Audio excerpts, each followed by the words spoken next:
Hello बच्चों, आज हम लोग पढ़ रहे हैं कि किसी अवक्रिया की कोटि क्या होती है, आणविकता क्या होती है। बहुत ही छोटा सा कॉन्सेप्ट है, इसको आप ध्यानपूर्वक देखिए। तो हमने बताया था कि रिएक्शन जो होता है तीन प्रकार का हो सकता है। एक होगा वेरी फास्ट, बहुत तेज अवक्रिया हो, फास्ट रिएक्शन। और एक रिएक्शन होता है जो वेरी स्लो, बहुत ही स्लो हो। और तीसरा है स्लो रिएक्शन या मॉडरेट रिएक्शन, इसको कहते हैं मॉडरेट या स्लो रिएक्शन। हम केमिकल काइनेटिक्स का अध्ययन इन्हीं रिएक्शन के लिए कहते हैं, न तो इसके लिए कहते हैं और न तो इसके लिए कहते हैं। ये हम पहले ही वीडियो में आपको बताए हैं कि फास्ट अवक्रिया के लिए भी हम केमिकल काइनेटिक्स का अध्ययन नहीं करते और वेरी स्लो के लिए भी नहीं। हम कहते क्या है, स्लो रिएक्शन के लिए। मंद अवक्रिया दो प्रकार से उत्पाद में बदलती है। R से P में बदलने के लिए दो प्रकार होगा।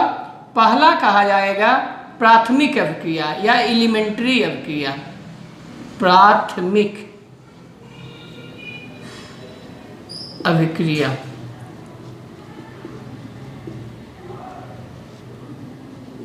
और दूसरा होता है जटिल अभिक्रिया, जटिल अभिक्रिया। प्राथमिक अभिक्रिया का मतलब होता है, इसका इंग्लिश है एलिमेंट्री रिएक्शन। एलिमेंट्री रिएक्शन एक पद में अभिक्रिया जो संपन्न हो जाती है उसको हम कहते हैं प्राथमिक अभिक्रिया। एक पद में जब अभिक्रिया पूर्ण होती है तो उसको कहा जाता है प्राथमिक, एक पदी, या इसी का नाम है सरल अभिक्रिया, सरल अभिक्रिया, जो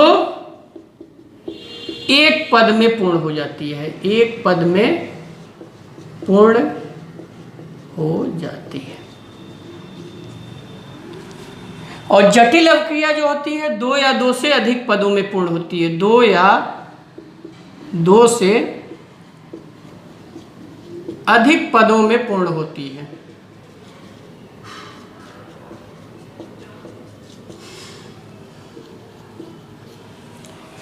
तो हम अभिक्रिया की कोट जब निकालते हैं बेटा, तो अभिक्रिया की कोट हम मॉडरेट रिएक्शन के लिए, चाहे वो प्राथमिक अभिक्रिया हो चाहे जटिल अभिक्रिया हो, हम दोनों प्रकार की अभिक्रियाओं के लिए अभिक्रिया की कोट निकाल लेते हैं। लेकिन मॉलिक्यूलरिटी केवल हम प्राथमिक अभिक्रिया के लिए निकालते हैं। जटिल अभिक्रिया में कोई मतलब नहीं होता, क्योंकि जटिल अभिक्रिया दो या दो से अधिक पदों में पूर्ण होती है, तो इसका जो प्रत्येक पद होता है प्राथमिक अभिक्रिया का पद होता है। यानी जटिल अभिक्रिया जो होगी उसका प्रत्येक पद प्राथमिक अभिक्रिया का पद होगा। कहने का मतलब है R से P यदि आपको बनने में, मान लीजिए R से A बन रहा है, फिर B बन रहा है और फिर P बन रहा है, तो इस अभिक्रिया के लिए एक प्राथमिक अभिक्रिया ये हुई, एक प्राथमिक अभिक्रिया यह हुई, एक प्राथमिक अभिक्रिया यह हुई। तो इन तीन अभिक्रियाओं की अलग अलग आणविकता होगी, लेकिन कोटि का मान इन तीन अभिक्रियाओं में जो पद सबसे स्लोवेस्ट होगा उसी के हिसाब से कोटि निर्धारित होगी। मान लीजिए ये B से P तक ये स्लो अभिक्रिया है, तो हमारी जो कोटि होगी इसी B से P पे निर्धारित हो जाएगी और ये पूरे अभिक्रिया की कोटि कही जाएगी। तो प्राथमिक अभिक्रिया और आप जटिल अभिक्रिया को समझ गए। लेकिन किसी अभिक्रिया को देखकर आप यह नहीं बता सकते कि यह अभिक्रिया प्राथमिक है कि जटिल है। प्राथमिक और जटिल अभिक्रिया केवल देख के नहीं बताया जा सकता, लेकिन यह एक सैद्धांतिक मान है। और प्राथमिक अभिक्रिया जो होती है बेटा, प्राथमिक अभिक्रिया हमने बताया कि इसमें जितने भी अणु भाग लेंगे वह सभी अणु की संख्या ही आपकी आणविकता हो जाती है। तो अब आप आइए, प्राथमिक अभिक्रिया जटिल अभिक्रिया समझ लिए, तो हम आणविकता और ऑर्डर को डिफाइन करेंगे। Order of the reaction. इसके पहले हमने आपको बताया था वेग समीकरण। जैसे एक मान लीजिए जनरल अपक्रिया है A plus B C plus D, तो इसके लिए हम वेग लिखते हैं R बराबर लिखते हैं K A power x B power y। ये क्या है? वेग समीकरण है। इसी को कहा जाता है वेग नियम या वेग समीकरण। वेग नियम या वेग समीकरण। तो वेग समीकरण क्या होता है ये हमने बताया था। वेग समीकरण अभिक्रिया की गति और अभिकारक की सांद्रता के मध्य संबंध को बताता है। यानी ऐसा समीकरण जो अभिक्रिया की वेग और अभिकारक की सांद्रता के मध्य संबंध को बताए, उस अभिक्रिया के समीकरण को हम वेग समीकरण कहते हैं। इस वेग समीकरण में जो इस अभिकारक पे ये घात लगा है, इन घातों का यदि आप सम कर लेंगे तो यही हो जाती है अभिक्रिया की कोट। इस अभिक्रिया की कोट यदि ए के रिस्पेक्ट में देखें तो x है आर्डर ए के रिस्पेक्ट में, बी के सापेक्ष यदि आप देखें तो अभिक्रिया की कोट y है। लेकिन अगर ओवरऑल देखें अभिक्रिया इसके लिए, इस पूरे अभिक्रिया के लिए अभिक्रिया की कोट, तो अभिक्रिया की कोट ओवरऑल रिएक्शन के लिए होगी x प्लस वाई। इसको आप n भी मान सकते हैं। यही हुआ आर्डर। तो इस प्रकार से ये कैसे परिभाषित होगा? किसी वेग समीकरण में अभिकारक की सांद्रता पे लगाए गए घातों का सम ही अभिक्रिया की कोट कही जाती है। किसी रासायनिक अभिक्रिया के वेग समीकरण में अभिकारक की सांद्रता पर लगाए गए घातों का सम ही अभिक्रिया की कोट कही जाती है। यह अभिक्रिया की कोट सैद्धांतिक रूप से नहीं निकाली जा सकती, यह प्रायोगिक रूप से निकाली गई है। यह प्रायोगिक रूप से निकाली गई है। हम अभिक्रिया को देख के अभिक्रिया की कोट नहीं निकाल सकते हैं। जैसे एग्जाम्पल्स आप देखिए, जैसे H2 प्लस I2 2HI है, H2 प्लस Br2 2HBr है। इसके लिए जब आप R लिखते हैं तो R बराबर है KH2I2। लेकिन जब इसके लिए लिखते हैं तो H2 KH2 और Br2 1/2 हो जाता है। तो यदि इस अभिक्रिया की कोटि कही जाए तो 1 + 1, इस अभिक्रिया की कोटि क्या है? 2 है। लेकिन इस अभिक्रिया की कोटि क्या है? 1 + 1/2 यानी 3/2। और यहाँ 1 + 1 है तो 2 हो गई। तो अभिक्रिया की कोट वेग समीकरण को देख के ही आप लिख सकते हैं। आप रासायनिक अभिक्रिया को देख के आप नहीं लिख पाएंगे। यह प्रायोगिक रूप से निर्धारित किया जाता है। अब आइए, आणविकता क्या है? Molecularity of the reaction. आणविकता का केवल मतलब प्राथमिक अभिक्रिया में है। प्राथमिक अभिक्रिया में अभिकारक के वो अणु जो उत्पाद में कन्वर्ट हो जाते हैं, उन्हीं की संख्या को हम क्या कहते हैं? आणविकता। प्राथमिक अभिक्रिया की संतुलित रासायनिक समीकरण में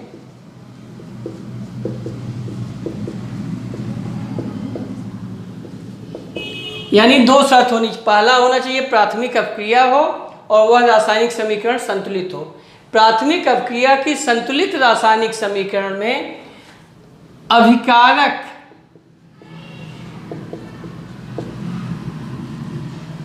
की समस्त संख्या, अभिकारक अणुओं की, अणुओं कह सकते हैं, अणु भी हो सकता है, आयन भी हो सकता है, परमाणु भी हो सकता है, अभिकारकों की संपूर्ण संख्या ही अभिक्रिया की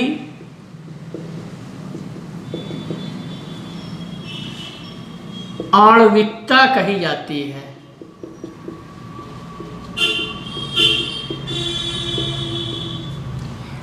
लेकिन ये शर्त यह है कि जो अभिकारक होंगे वह आपस में टक्कर होकर एक साथ उत्पाद को बनाएंगे, या दूसरे भाषा में आप कह सकते हैं अभिकारक अणुओं की वह संख्या जो एक साथ टकराकर उत्पाद में कन्वर्ट होते हैं उन संख्या को हम आणविकता कहते हैं। यह एक सैद्धांतिक मान है, यह एक सैद्धांतिक मान है जिसको कि आप अपक्रिया को देख के नहीं निकाल सकते।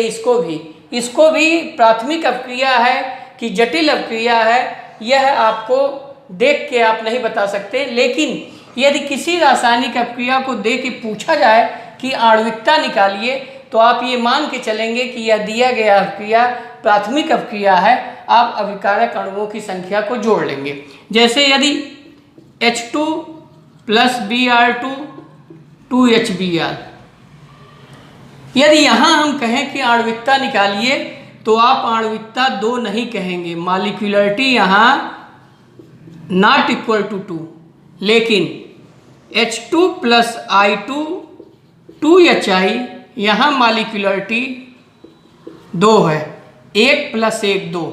लेकिन यहाँ 1 + 1 2 नहीं है, क्योंकि यह अपक्रिया आपकी जटिल अपक्रिया है, जटिल अभिक्रिया, और यह आपकी प्राथमिक अपक्रिया है।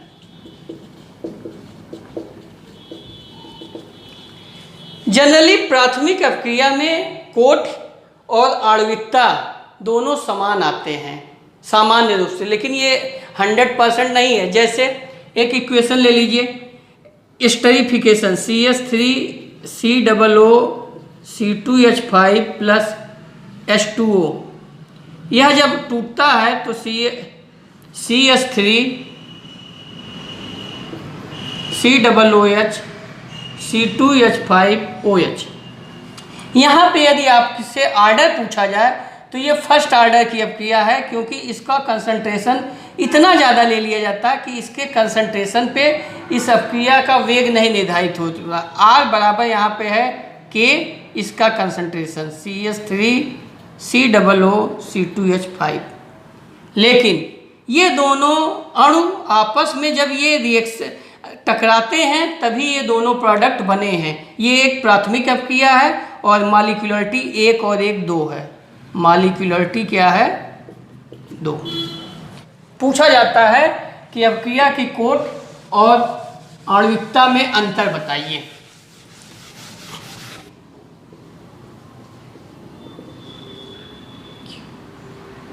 मॉलिक्यूलरिटी और आर्डर। तो पहला अंतर तो बेटा आप डिफिनीशन लिख दीजिए दोनों का।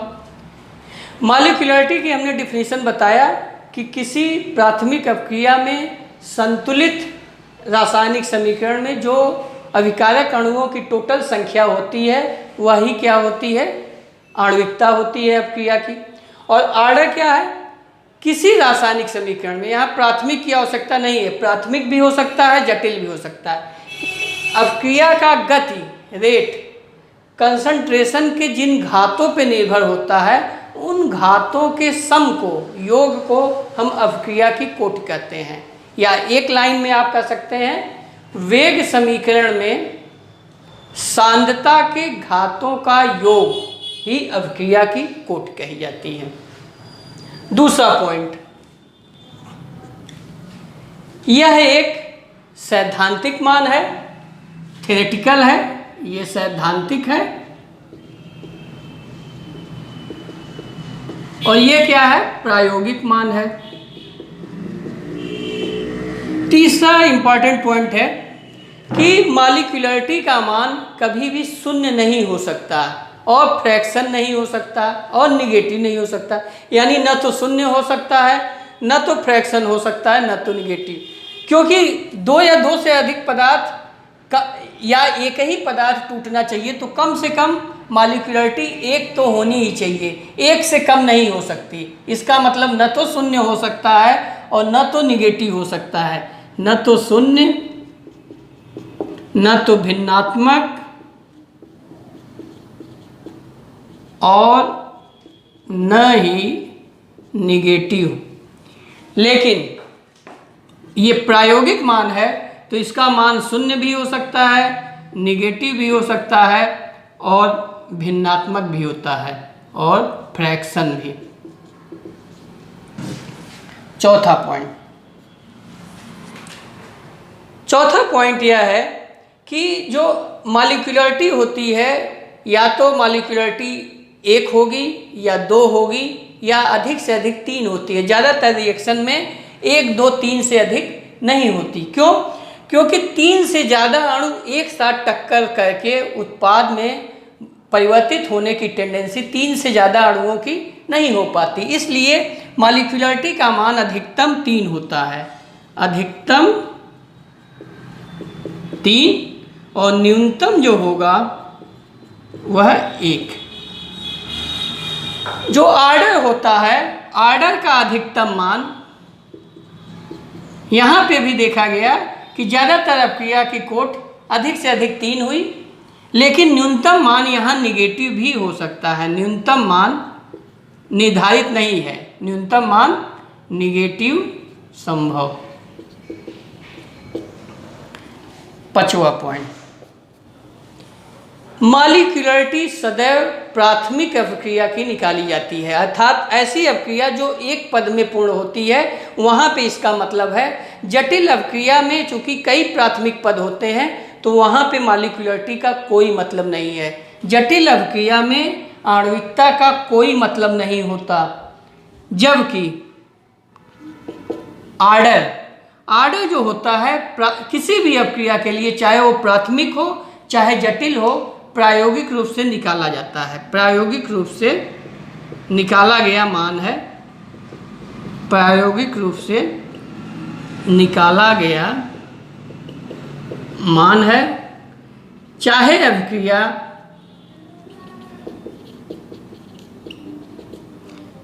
सरल हो या जटिल।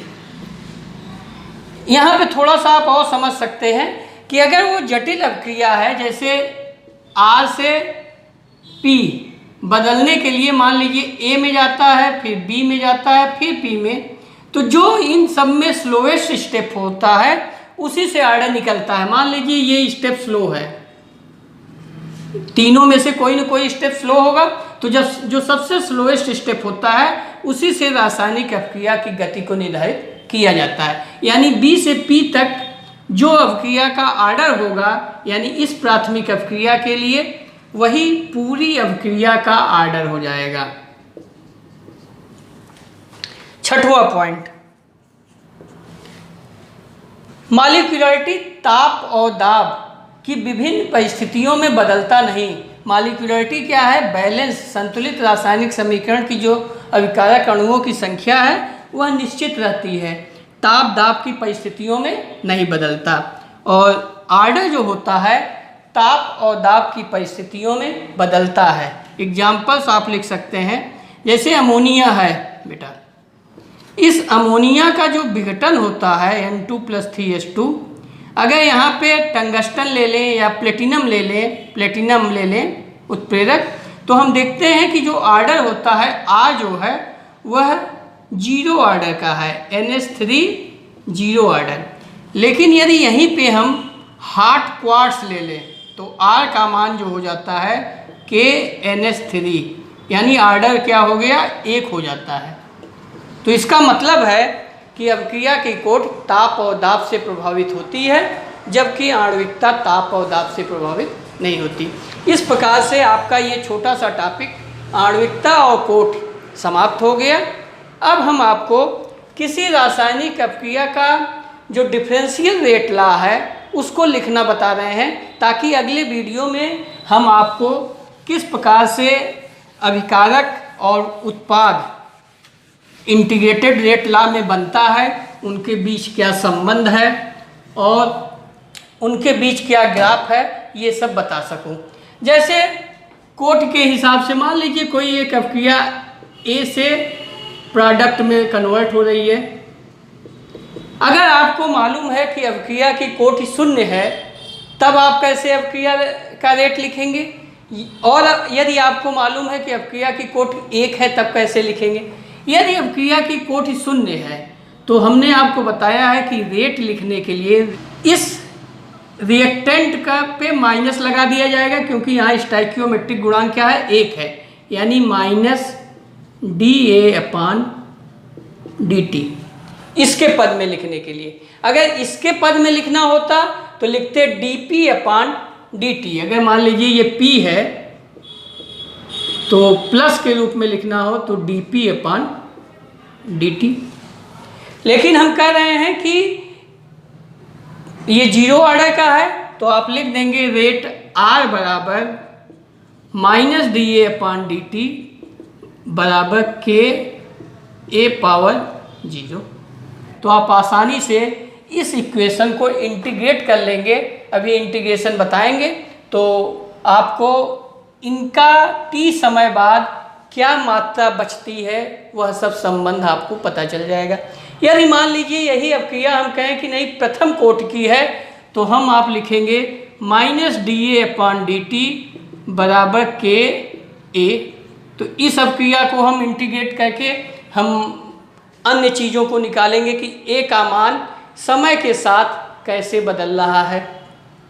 लेकिन कभी कभी क्या करता है कंपटीशन में, अपक्रिया को इतना सिंपल न देके यहाँ कुछ और लिख देता है। जैसे लिख दे 2A से P,